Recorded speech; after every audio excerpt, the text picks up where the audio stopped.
Setsima TV, l'actualité en temps réel dans la spontanéité et la rigueur. Setsima TV, xibaar yu.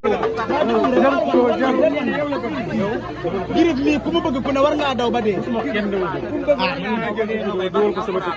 mais dama laa bëgg mercredi ñëwal la safar ma jox la xaalis bu bëri. la ilaha illallah mercredi Girif Diouf nee na da koo bëgg Girif Diouf nee na Girif Zobal Girif Diouf nee na Girif Diouf nee na mercredi tubaarkàlla ajatu na ngay karaañoo fekk ko foofu ca Ouest Foire mu teral la yow Girif da ngaa baax soxoro na safar inshallah da ngaa yàgg bëgg ni laay da ngaa baax kenn du yow ma koy karaa maa lay gunge nag bul dem bàyyi ma lépp na barke baay ak barke yaay du dara du bayra du dara taxuma dara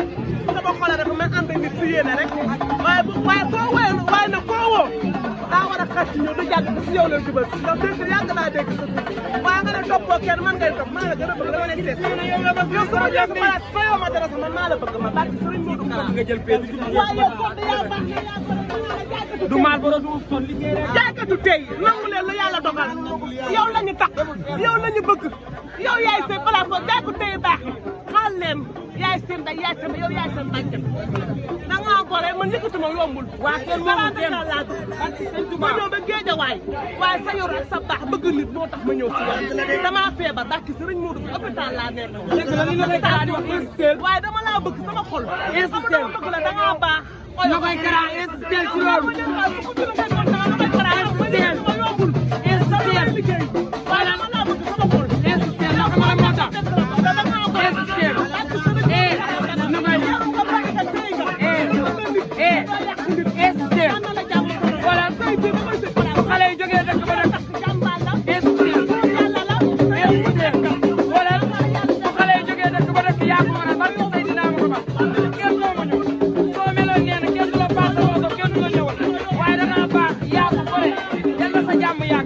Faal mu teral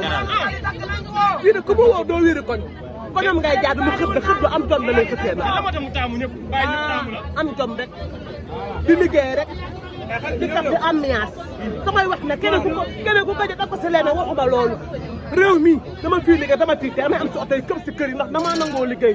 am fulla am jom fulla bee bëri nag moo tax ku ne naa ba bëri ba histoire fulla bee bëri ak liggéey Nogay lëmbe nga TikTok bi trop waay lëmbe nga TikTok xale bi yee trop fatte rek déedéet kay fatte ngeen trop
ko sol bu ko ci napp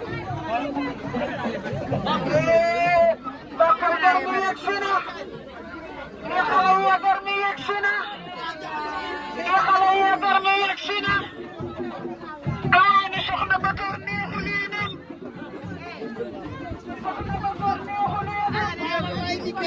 soxna Bakar neexul yéenam soxna Bakar neexul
Setsima TV, l'actualité en temps réel dans la spontanéité et la rigueur. Setsima TV, xibaar